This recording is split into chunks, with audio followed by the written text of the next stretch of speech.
Ngoja tuone kidogo.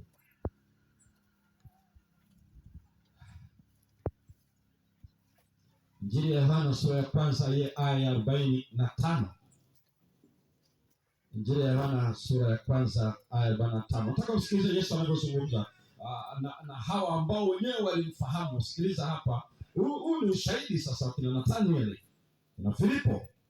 Hebu soma usikie. Neno la Mungu linasema, Filipo akamuona Nathanaeli. Ndio. Akamwambia. Kamwambiaje? Tumemwona yeye aliyeandikiwa na Musa katika Torati. Tumemwona yeye ambaye tunasoma habari zake kwenye Torati. Na manabii. Yesu mwana wa Yusufu, mtu wa Nazareti.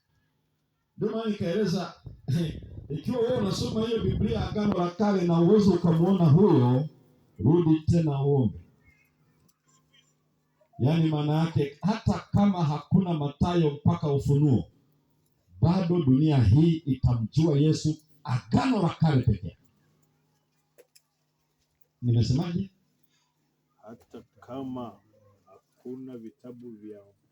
Basi uje uniandalie kiboko. Haiwezekani. Kabisa yani wewe nafundisha na kiboko hapo, maana hao watu wanataka wanibadilishie muti. Yeye unasikia vizuri? Anasema kiboko tena. Narudia, nisikilizeni watu wa Mungu.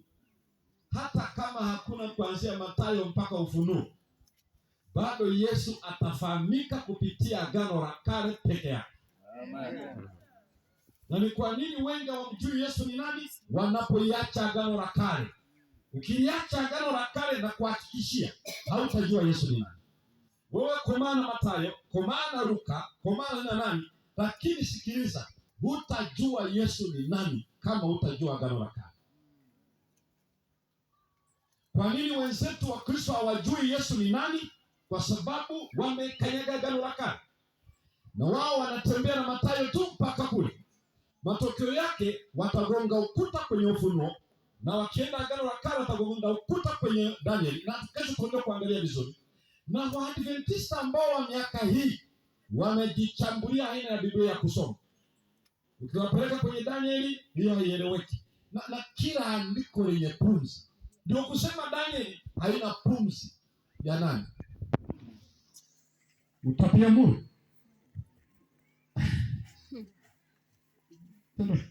Unaweza kukaa miaka ya kutosha, hujui baadhi ya vitabu wanasema hiki, watakuwa wanasomaga wakina nani wale Wagera.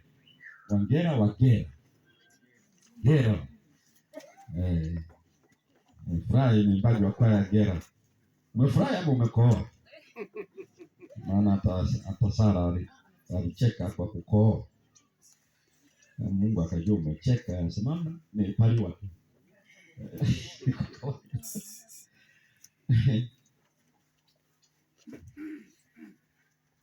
Kwa hivyo tumemwona yeye aliyeandikwa katika Torati na nani? Na manabii. Biblia ya Agano la Kale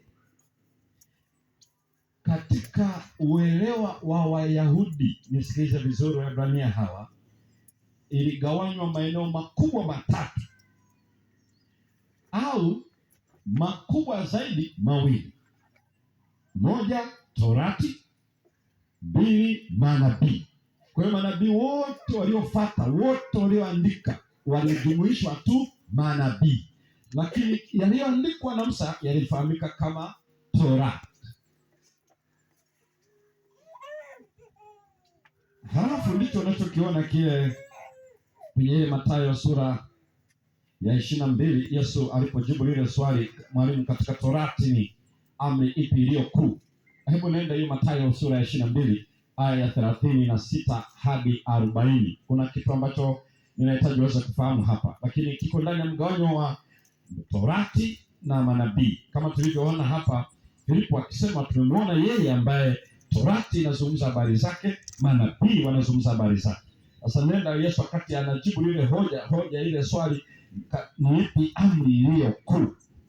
Mathayo 22:36 hadi 40. Neno la Bwana linasema, nasema mwalimu, ndio, Torati ni amri ipi iliyo kuu? Ni amri ipi iliyo kuu katika Torati? Akamwambia, Yesu akajibu, mpende Bwana Mungu wako kwa moyo wako wote, ndio, na kwa roho yako yote, ndio, na kwa akili zako zote. Ndio. Hii ndiyo amri iliyo kuu, tena ni ya kwanza. Na ya pili yafanana nayo, ndio, nayo ni hii, mpende jirani yako kama nafsi yako.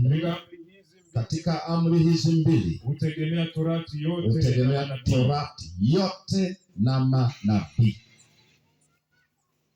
Kwa hiyo kumpenda Mungu kwanza, ya kwanza hiyo, na wanadamu wenzetu ya ngapi hiyo? Na hii anaposema Torati na manabii hazungumzii amri 10. Nisikilizeni watu wa Mungu. Torati maana yake maandiko yote aliyoandika Musa. Manabii wote walioandika.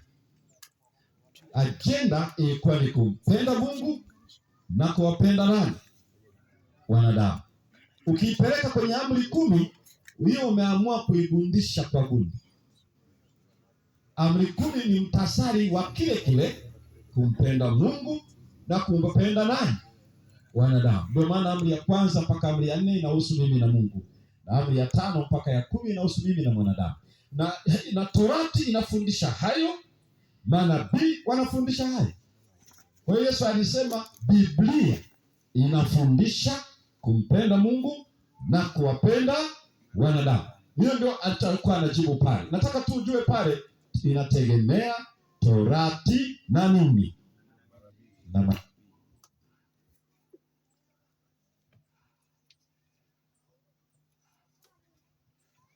lakini pia walikuwa wanaigawanya mara 3 Agano la Kale. Hiyo inaeleza mara 2. Wakigawa mara 2, manabii waliofuata baada ya Musa wote waliwekwa upande wa manabii. Na Musa akabaki inaitwa Torati ya Musa. Kwa hiyo manabii wengine wote, ndio maana nilikueleza kitu cha pekee. Myahudi alijua hivi Torati ndio Biblia. Halafu manabii ilikuwa ni tafsiri ya Torati. Kwa hiyo Mungu aliwaita manabii ili wafafanue Torati. Na nini, kama nakumbuka, ndio maana hata nabii Malaki ambaye ndio nabii wa mwisho wa Agano la Kale anamalizia akitoa wito, ikumbukeni Torati ya Musa. Mungu alikuwa anawatumia manabii kuwarudisha kwenye Torati ambayo ndio ina yote kila kitu pale. Kwa hiyo walikuwa wanafahamika kama commentators, ambazo unasikia leo commentaries. Manabii waliitwa wafafanue, wafundishe watu Torati.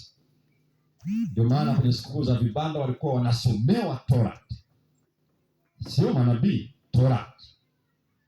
Na wakigawa hivyo mara 2, walikuwa pia wanagawa mara 3. Wakigawa mara 3, walikuwa wanatenganisha sasa ule unabii wa manabii na vitabu vya historia ama vya ushahiri ama vya nini, wanavitofautisha. Kwa hiyo wakawa na maeneo makubwa 3, na utaona lugha ya Yesu akieleza. Nenda kitabu kile cha Luka sura ile ya 24, halafu usome ile aya ya 44 mpaka 48. Hapa Yesu amefufuka. Sasa sikiliza alivyowaambia wanafunzi wake.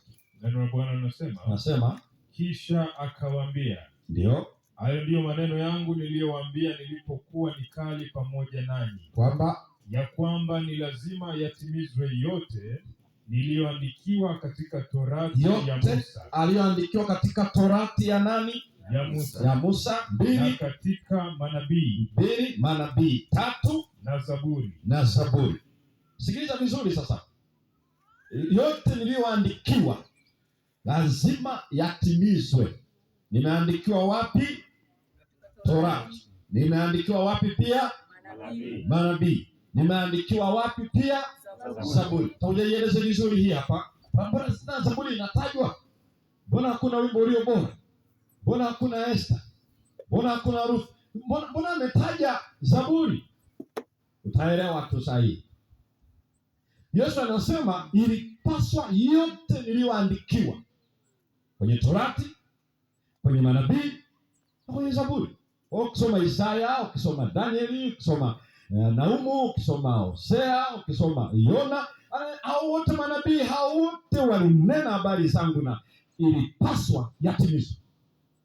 Ndio maana nikaeleza Yesu anapoeleza haya kwa wanafunzi ameshafuka, anawakumbusha yaani kilichotokea ni kile ambacho Biblia ilinena juu yako. Endelea kusoma mpaka 48. 45.